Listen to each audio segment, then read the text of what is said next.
Hello, I'm Sarah Dawkins. I used to be a registered nurse and now I work as a holistic health coach. I'm also the author of the book called Heal Yourself, the remarkable journeys of ordinary people healing themselves of disease in extraordinary ways. My book came about following my own healing. I self-healed a number of different health conditions. The health conditions I healed: eczema and psoriasis, joint pains, severe debilitating headaches, candida, underactive thyroid, adrenal fatigue, and a suicidal depression. How did I do all this? Lifestyle changes, supplementation with some products, but also it took a lot of inner healing. We can't just heal on a physical level, and I'll go into this some more. So what do you believe about health? Do you believe that we're all healthy? We're all worthy of having health? Where do your beliefs come from? Are they yours? Because unless you've stopped and analysed what your thoughts and beliefs are, chances are they've come from our caregivers when we were younger. And because we run our lives on autopilot, we don't often take that step back and say, why do I think like that? Why do I believe that? Where does that come from? So we need to start assessing where our beliefs come from. And if they don't serve us, if they don't work for us now, we can change them. So do I believe that I'm worthy of healing? Because some people don't. They believe that they're sick and they're going to stay sick and that they can't heal. So we need to look at why we feel worthy or not worthy of healing. Do we need pharmaceuticals to heal? Actually, we can heal ourselves. We're born healers.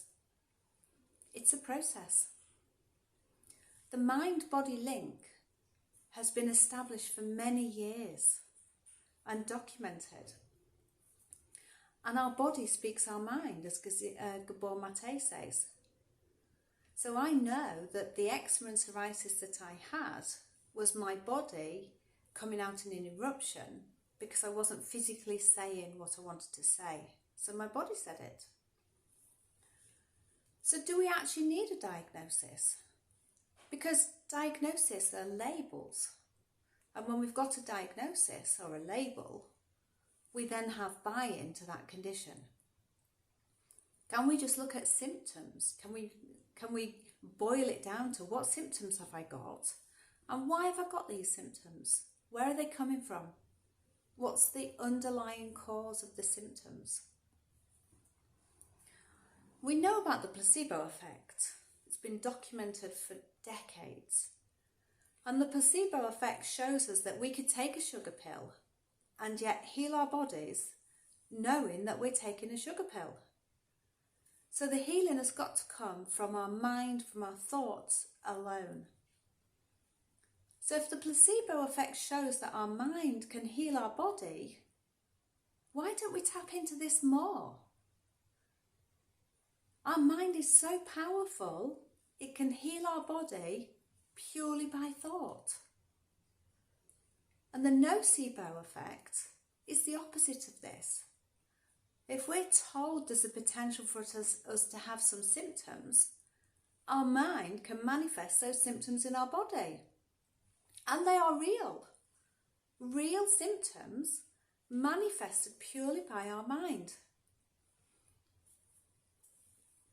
So let's go back to our diagnosis. It becomes our program. Our program becomes our story. And because it's our story, we buy into it, we repeat it. Oh, my name's X and I've got Y. And we find others with the same health problems. And we identify them and we become a community with them. But it's just a story. It's about our thoughts and attitudes alongside the disease, the illness, and the diagnosis that we've been given. So why can't we change our story? We absolutely can. We can create a new one. We are the creators of our lives. So why hold on to a negative illness and story? Let's just change it. We get to choose. So when we think about healing, we tend to think about healing on a physical level, a bit of nutrition, exercise, hydration. But healing is so much more than physical. There's the mental, emotional and spiritual side of it, which never usually gets recognised by doctors. Usually it's just a physical symptom and a medication for that symptom. So in looking at the mental side of it, it's our thoughts, our attitudes and our beliefs. And as I touched on earlier, where do our thoughts and attitudes and beliefs come from? Can we change them? Do they serve us now? We can use mindfulness to be right here, right now in this present moment and analyse what we're thinking. Why do we think like that? Whose thoughts are they? And we can use education. As we educate ourselves, we boost our mental ability, which boosts our mental health. Healing on an emotional level. This is about our ability to understand our own emotions. Because often we hide a lot of negative emotions. We'll bury them away, lock them away, and we don't deal with them, and we deal with them by not dealing with them. So we need to take that lid off that deep, dark place where we've buried all these emotions and analyse what's going on. Why is our body reacting like this? Why are we having a negative emotion? And as the saying goes, you've got to feel it to heal it. So let's feel into that negative emotion. Why have we got it? What's underpinning it? Where's it come from? What's it linked to? Feel it, but don't live in it. And emotional health is about our connection with other people as well. And we can help our emotional health by undertaking some self-reflection. We can practice gratitude and we can practice forgiveness too. Because as we have gratitude for the things in our lives, it gives us more value, more worth. And as we forgive people who've hurt us and we forgive ourselves, it helps boost our emotional health. Because we're no longer hanging on to that negativity from the past. We've forgiven it to let it go. Our spiritual health is about our connection to an energy. Whether you want to call that energy the divine, God, our higher self, the angels, or the universe, it doesn't matter what the name is, but it's about our connection to this energy. How well are we connected to this energy? Do we understand that actually we're all connected to each other? And again, mindfulness can help this because we become here, now and in the moment. And prayer also helps. And it's not necessarily a religious prayer, just it's about putting your intentions out to the universe. And then as I mentioned earlier, our physical health. This is the health we normally tend to think about when we look at health. And we can boost our physical health through nutrition, eating the right foods, nourishing ourselves, eating the rainbow colours of food. We can also look at hydration. How much fluid do we drink? Do we get a good night's sleep? Walking is a really good exercise and it's very undervalued. Do we get enough sleep? A really good night's sleep helps boost our physical health, but also our physical health needs all our other healths to be in harmony with each other. So that's our spiritual, our emotional, and our mental health. But healing and health doesn't just stop there. It's about understanding what's in our environment, what toxins are around us, because actually we're surrounded by toxins. There's toxins in our food, there's toxins in our environment, there's toxins in our products, our health, our beauty, our cleaning, our laundry. And sadly, they're all allowed to be in these products. So how can we reduce the toxic burden on our body? We can change our products. We can choose more natural products and buy from reputable dealers, or we can make our own. So let's look at supporting our body in cleansing itself, in detoxifying itself. There's things that we can do to help our body to detoxify. Intermittent fasting is one of those things. Now, intermittent fasting isn't for everybody. People with thyroid problems, adrenal problems, and mental health around body image should not do intermittent fasting.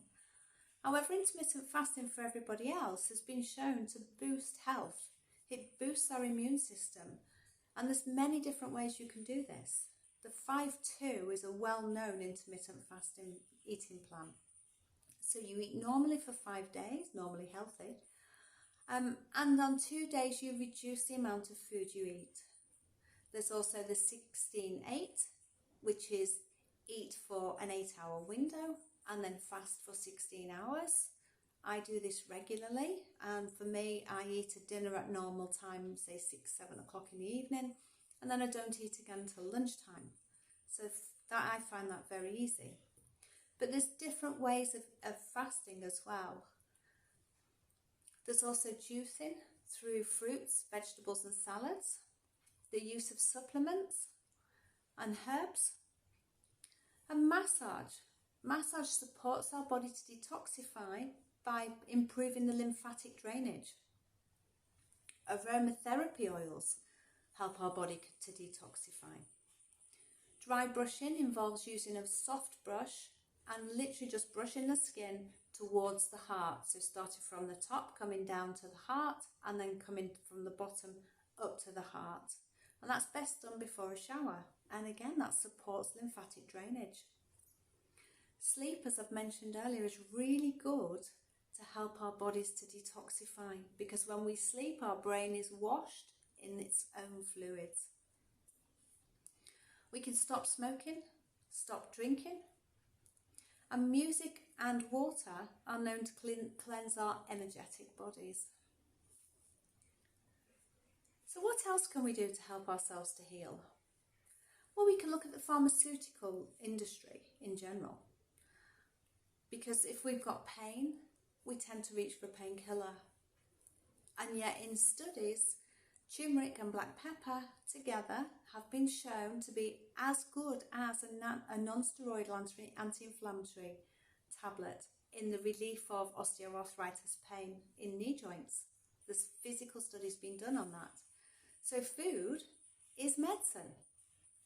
So what else can we do? We can look at changes in our lifestyle to help us to reduce the amount of pharmaceuticals we take in, or to stop the need for taking pharmaceuticals. We can improve nutrition. That in itself will help us to feel better because it will support our immune system. We can take some supplements rather than taking pharmaceuticals. There's several different supplements that will help to reduce blood pressure and help to reduce cholesterol with the same efficacy as pharmaceuticals. We can meditate, taking time out to be with ourselves and ground ourselves and relax. Herbs and spices too, as I've said earlier. Food is medicine. But we also need to take care of ourselves and look at self-care. So what's self-care about? Well, it's about knowing your limits. Know where to set boundaries so that you can look after yourself first rather than other people. Because how often do we put ourselves first? Not that very often. We can tell the truth. We can nurture ourselves. And we can let go of other people's opinions, because everybody's got an opinion. But actually, It's about what we want, what we think, rather than what other people think. So what can we do to prevent disease in the future? Well, we can start right here, right now. Whatever we're doing now to improve our health will improve our health in the future. So we can eat well, undertake self-care. We can choose to be happy on purpose. And we can follow our passions. And if we're not following our passions, why are we not doing that? Understand what your passions are and make steps towards following them. Which is one of the reasons why I stepped away from being a registered nurse and went into being a holistic health coach. Because my passion is helping people to help themselves to naturally self-heal. And the healers in my book have done the majority of what I've just gone through. And they've healed things like allergies, multiple different autoimmune conditions, cancer, chronic regional pain syndrome, depression, type 2 diabetes, Ehlers-Danlos syndrome, which is a connective tissue disorder, endometriosis, epilepsy. They've reduced blood pressure. They've healed interstitial cystitis and Lyme disease. I've got people who have healed ALS, or motor neurone disease as we call it in the UK. Multiple sclerosis, osteoporosis, polycystic ovary disease, POTS, stroke, ulcerative colitis, vaccine injury, and so much more. We are magical, miracle self-healers. We just have to believe that we are. And as Wayne Field says, the best 6 doctors are sunshine, water, rest, air, exercise, and diet. I hope this has helped you to understand that you're a miracle self-healing being. Thank you. You can find me on my website, www.sarahDawkins.com. I'm on Facebook as facebook.com/DawkinsSE. I'm on Instagram as sarah.dawkins.health. I'm on Twitter at Sarah_Dawkins.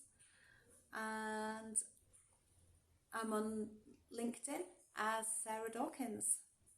If you'd like to get hold of me through email, my email is sarah.dawkins@pm.me, PM for proton mail. Thank you so much.